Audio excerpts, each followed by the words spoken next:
Sahabat Kompas.com, saat ini kondisi Ukraina tengah mencekam setelah Presiden Rusia Vladimir Putin memerintahkan pasukannya untuk menyerbu negara tetangganya pada Kamis 24 Februari 2022. Ukraina berharap negara-negara Uni Eropa dan Pakta Pertahanan Atlantik Utara atau NATO bersedia membantu mereka menghadapi Rusia.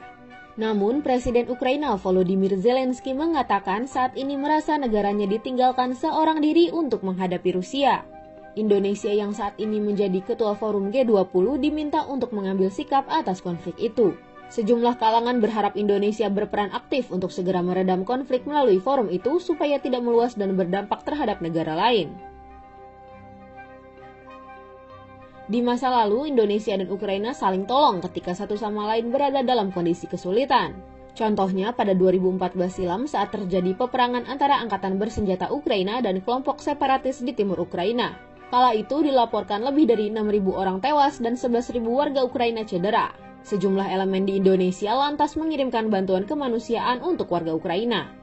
Pertempuran antara militer Ukraina dengan kelompok separatis ketika itu membuat banyak orang di antaranya memerlukan bantuan kesehatan.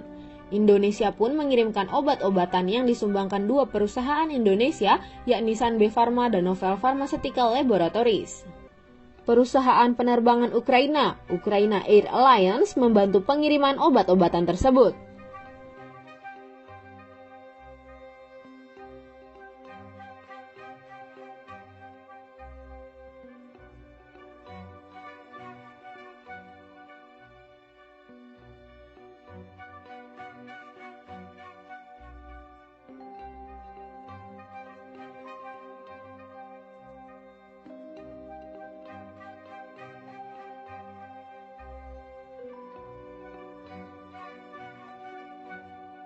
Indonesia dan Ukraina memiliki sejarah saling mendukung selama masa-masa sulit.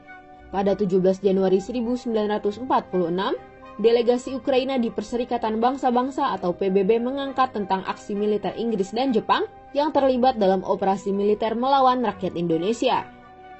Saat itu, perwakilan Ukraina menyatakan Dewan Keamanan PBB harus menyelidiki aksi militer terhadap Indonesia yang sudah menyatakan proklamasi kemerdekaan berdasarkan pasal 34 Piagam PBB. Pernyataan delegasi Ukraina saat itu juga mengejutkan Perdana Menteri Indonesia Sultan Syahrir.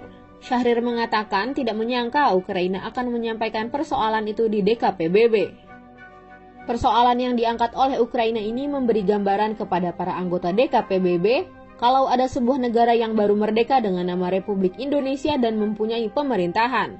Pada 2006, Ukraina memberikan bantuan kemanusiaan ke Indonesia setelah penduduk Indonesia mengalami musibah bencana alam. Terkait agresi eksternal pada 2014 yang terjadi di Ukraina, Indonesia menjadi negara pertama di Asia Tenggara yang menyuarakan dukungan bagi kedaulatan dan integritas wilayah negara Ukraina.